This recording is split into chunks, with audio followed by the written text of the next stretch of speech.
This is Hello World. Hello World is an epic 4-hour immersive live show like nothing on Earth. Two identical performances on the 28th and the 20th blah blah blah blah blah at the Birmingham blah blah blah bring the world's biggest social talent and you together under one roof for an unforgettable shared experience. Sounds fucking great. I mean, I wish I'd have known sooner. I'd have so gone. I mean, look who attended. We've got Ollie White, Jacob Sartorius, Ollie White, and even Jedward. I mean, I don't know about you, but this seems all a bit too good to be true to me. Something smells fishy. The Vamps are there too, performing one song. What? As if they gave us that opportunity. That's worth the 99 quid alone, surely. I mean, they've just got so many classics. How can you pick just one? But alas, the event is over. And I wasn't lucky enough to go. Grrr. So instead, I'll tell you what we'll do. We'll check the reviews, shall we? Because remember, Hello World is like nothing else on Earth. It's a bold claim. Hello World Live. Organisers of YouTubers Convention apologise to disappointed fans after floods of complaints. Yeah, but I mean, that's just the British press, innit? They always say stuff like that. What do they know? Furious parents slam Hello World Live after their kids have the worst day ever. Yeah, but I mean, they're just respectable, hard-working, paying adult parents. They always say stuff like that. What do they know? Right? Now, first of all, before we really delve into why I think Hello World Live is the perfect symbol for the current climate of YouTube 2017, let me just say this. I'm making a video on this topic for many, many reasons, but here are the top 3. Reason number 1, believe it or not, I need views. As somebody who runs a YouTube channel and lives solely off of the earnings that YouTube channel makes, I need to attract views. You guys know that in the past my opinion on events like this has been quite outspoken and I'm not afraid of putting it out there. So therefore I know that you're going to come back and want to hear what I've got to say about this event. And I need the views. Number 2, I know. I mean, I'm a fairly successful YouTuber in my own right, and I've been doing this YouTube channel for about 8 years. This is a field I know quite a lot about. A lot of the people at the top of the YouTube food chain I've had the misfortune of meeting. I know this world quite well. I'm not just some sort of 55-year-old journalist working for The Guardian who thinks kids are still really into MySpace in a big way. And reason number 3, and above all else, I care. This is a topic I genuinely care about. And as anybody should know, if there's something you care about, you're bound to talk about it as much as you possibly can. It's the same with somebody like Ricky Gervais, who bangs on about their atheism all the time, or somebody like Ollie White, who bangs on about their merchandise all the time. If there's something you care about, you're gonna talk about it. So they are the 3 main reasons I am making this video today. So before you even waste your time and energy commenting down below with the easiest possible comeback that some of you may jump to and brandish me as jealous for making this video, I want you to rethink that statement. Just because somebody like myself speaks out against something that they have a distaste for doesn't necessarily always mean that they're jealous. As my friend Schaefer Bates said, that is such a lazy template for an argument. You don't like my stuff? Well, you're jealous because I make more than you. I can say what I want, and if you don't like it, you're jealous. That's not always the case. I mean, there are some people who fucking despise my videos on a cellular level. There are some people that comment on my videos every single week telling me to fucking kill myself. Is that because they're jealous? Or is it just because they hate my content? I mean, what have they got to be jealous about? That I'm making videos in a fucking shed? That I've earned over $300 this month from YouTube alone? I don't think they're jealous. I think they probably just think I'm a bit of a cunt. And that's fine. I actually don't mind if you think I'm a bit of a cunt, because sometimes, guess what? I am a bit of a cunt. So take it from me, you have much more of a valid, reasoned argument if you were just to comment, JackMate's a bit of a cunt, rather than JackMate's jealous, because I can promise you right now that is not the case. It's boring. Get a new argument, please. And finally, before we get into the Hello World bullshit, I can promise you guys, I can ensure you guys that if I found out any of my friends were exploiting fans or doing all the shit that I disagree with, I wouldn't step back and bite my tongue. I wouldn't suddenly shy away and refrain from voicing my opinion just because I'm friends with some of the big YouTubers now and I'm worried that they might not like me if I don't defend them. Come on. For fuck's sake. I mean, the irony in that tweet, it baffles me. I am being told to have a day off by somebody who is genuinely a bigger piss taker than me. Fuck me. Let's talk about Hello World. Let's get into Hello World. Unlike nothing else on earth. They got that right. Hello World has one member of staff. The founder, Jason Perry. Jason Perry is a 47-year-old rock music producer, by the way. Now, I'm not saying that Jason Perry, the 47-year-old rock music producer, can't be a fan of YouTube and YouTubers and YouTube fans, but I mean, it's probably a little bit unlikely. I mean, let's compare him to somebody like Tom Burns. I mean, Tom Burns is a 26-year-old YouTuber turned YouTube events manager who started Summer in the City when it was very, very small and carefully and meticulously built it up to what it is today. I mean, Tom's wife is a YouTuber. Tom's friends are YouTubers. Tom clearly loves YouTube. Year after year, Tom and his team have worked so hard to bring us, arguably, the best YouTube event of the year. I mean, with great security, organised meet and greets, massive main stage performances, some of the biggest YouTubers going, everything is done by the book. You'll have to search far and wide to find somebody, a fan or a viewer, that leaves that event and then goes and officially complains, because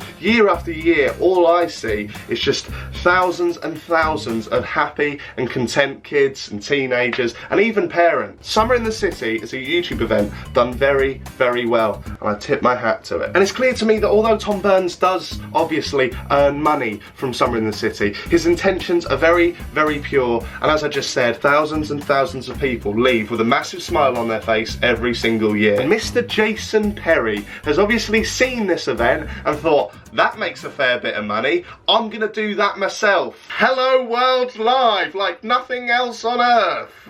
Oh god, cringy, isn't it? Quick message to Jason Perry, you failed fucking miserably, mate. Has he failed due to being new to the world of events and he hasn't got much experience in it and we should give him the benefit of the doubt? Possibly. Is this due to Perry knowing fuck all about YouTube and fuck all about how YouTube works? Probably. Or is this due to Perry just cramming as many fucking heads through the door and not giving a fuck how it works, we'll worry about it later, as long as they're paying the £99 entry fee? Most definitely. In my own personal opinion, Jason Perry has taken something that it was originally so pure, like YouTube events, YouTube meet and greets, and he's ripped the living soul out of it for his own personal gain. I understand that it's capitalism and that's how things work, that's how businesses work. You find something that's popular, you find out how to obtain that thing, and then you sell it to the masses at an inflated rate. I understand it. But I think we all just need to come together and realise that the YouTube community, if there ever was such a thing as a YouTube community, it is now dead. It's gone. It's over. It's finished. That's what I want you guys to understand. It's fucking dead. It's 6 feet under right now, and Mr. Perry is just shoveling loads of his own feces and piss on top of it and just, hey, I've got money, who gives a fuck? Now, here's an opinion that will probably surprise some of you. Now, I'm not actually blaming any of the big YouTubers that were booked to perform or even just booked to attend this event per se. I mean, they're the talent. How can they be at fault for the massive queues, the disorganised meet and greets, the short stage times? How can they be to blame for any of that? They can't. And it'd be ignorant of me to sit here and say it's their fault, because it's not. If I was booked at Hello World Live and it was as shit as it obviously was, I wouldn't be giving my paycheck away either, because I've seen some people online suggest that the YouTubers wave goodbye to their paycheck. I mean, it's not completely their fault, so I can understand why they're not. But I have, however, and this is where it gets very, very shady, according to some very, very credible sources, some of the Gleam Team YouTubers, some of the bigger YouTubers that were booked to attend Hello World, allegedly have a share in Hello World itself. So get this, they won't just be getting an appearance fee for turning up and doing their thing. They essentially own shares in the companies behind Hello World. And to be honest, if this is true and all these YouTubers have their hands in the money pot like that, it would explain why they sold the event so much. I mean, there was hardly a fucking day went by where one of these big YouTubers didn't put on a massive Hello World branded strap on and start fucking us down the throat with it. Get tickets, guys, get tickets, guys, get tickets, guys. Why do you care so much about this new event that you've never been to, but none of you go to Summer in the City anymore? Well, is it because Summer in the City doesn't pay you to attend? Is it because you don't have shares in Summer in the City, so you're not going to profit as much if you go to City? Is that why? Because most of these YouTubers cannot be fucked with Summer in the City anymore, can they? Unless their merchandise drops on the same weekend, then they'll be there for the first year in a few years, then they will be there, but so will 16 of their fucking merchandise stalls. I mean, they're just so fucking money hungry. And that's fine. That's fine to be money hungry. I'm money hungry. But just be a bit fucking honest every now and then. We don't go to Summer in the City anymore. Now it got boring. I don't something about it. I don't like. I'm not going back. Hello World Live. This event that we've never ever been to. We're gonna sell the shit out of this. Come. It's double the price and you'll get half as much. It's a meet and greet, but after the event, we're gonna backtrack and go, well, actually, technically, it was never a meet and greet because we can't be asked to meet and greet you. Remember, guys, it's like nothing on earth. It seems to me like a fair share of these YouTubers might have their own fair share of this event, if you know what I mean. It's all about making money. Fuck the fans that made us. Oh, now, a little side note. When Josh Peters, I don't know why I said it like that, Welsh. When Josh Peters came onto my podcast, he made the big, bold, brave statement that I think I'm better than these YouTubers. Oh, I can honestly say with my hand on my heart, I do not think I am better than these YouTubers. In many ways, I am exactly the same as these YouTubers. I love making money. I love making videos. I love making videos to make money. It's the main reason I do this. The only difference is, I hope, between me and those YouTubers is that I don't want to exploit the viewers, the ones who watch and support me. Oh, here we go again. Jack using the word exploit. YouTubers exploiting people. It's boring, Jack. Get over it. Stop using that word. I mean, let's just talk about exploitation. I want to talk to you guys about what exploitation means to me. Exploitation to me is allowing your viewers to spend 50, 60, 70, even £100 and to travel hours upon hours, hundreds of miles to come and meet you at a YouTube meet and greet, and not making it your sole fucking duty to meet and greet every single one of those people. That should be your only aim for the day. That should be your only fucking goal. Yeah, I'm seeing Snapchats here, there and fucking everywhere from the day of Hello World of these certain YouTubers sitting in their own private rooms, just cotching, just chilling with their friends, just casual, when there's queues and queues of paying fans waiting outside to meet you. What are you doing in that room? Get out there and meet the people that support you. Get out there and meet the people that made it possible for you to sit in that room with those people, with those peers. Stop being a fucking mug. Let's take Dodie Clark, for example, at Summer in the City. What did she have, like an allocated 3-hour meet and greet or something like that? Well, it ran over, didn't it? By double the amount of time. She was in that room all fucking day, meeting hundreds and hundreds, possibly even thousands of fans that had travelled to see her. Sure, the event staff probably said to her, look, Dodie, you've overrun quite a bit here, but she didn't care. She knew what her duty was, and she made sure that she carried that out. And then, above all else, after that, she went on the main stage and she performed for everyone. She must have been fucking shattered. I mean, that's a good trade for me. That justifies the money that people paid to go and see her. She really did. I mean, I admired that a lot. I really did. And for me, that's what separates YouTubers such as Dodie to the rest of them. Just to the. I mean, if Dodie quit YouTube, I feel like there would be a hole. Do you know what I mean? I'd be like, oh, that's a shame. She was a good one. I didn't personally watch her videos, but I've seen what she does, and I think she has a lot of positive impacts on people's lives. These guys have quit YouTube. Oh, what are we? Oh, that's another marshmallow challenge. We're not going to be able to sit. Oh, fuck's sake. Well, at least we can still buy their products in Primark and Super. What they brought doormats out now. Doormats, that's cool. At least we can still get their doormats. I bet they love selling doormats, but they always wanted to sell doormats as a young kid. Anyway, that's what exploitation means to me. Exploitation is dishonesty. Exploitation is selling a book that you didn't write. That's exploitation. I can assure you, to all the big YouTubers that may be watching this, Josh, this is not just me. Social media is utterly riddled with repulsed fans and angry parents. Hello World is such a mess, LMAO. I want to go home. Imagine paying £110 and being told they've ran out of VIP bags. Imagine that. It's unlike nothing else on earth. Shame on every one of the YouTubers who are happy to be paid from fans' money for such an atrocious farce of an event. £100 for a ticket is exploitation at its finest. How are they comfortable doing that? It's just Jack saying this. Jack's just jealous. Right, guys? Right? Jack's just, it's not us. It's not us. Where can I make a complaint, Hello World Live? Pointless blog told my daughter to go away after asking for a photo. She's in tears. I mean, guys, there's literally hundreds of horrific views on the Facebook page too. Just go and check them out for yourself. Oh, and while we're on the topic again of Mr. Perry, the 47-year-old rock music producer with a love of YouTube events.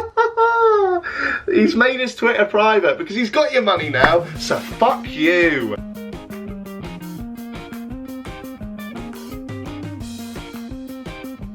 I mean, we can't let this event go on next year. Can, please? My main point of this video is that I seriously believe that we need to stop idolising these YouTubers. These people are no longer your online best friends. You're the accessible, fun teenager that chats to me after school. How can a normal vlogger be accessible when they're strutting around with 15 security guards and saying no to selfies? The game has changed, people.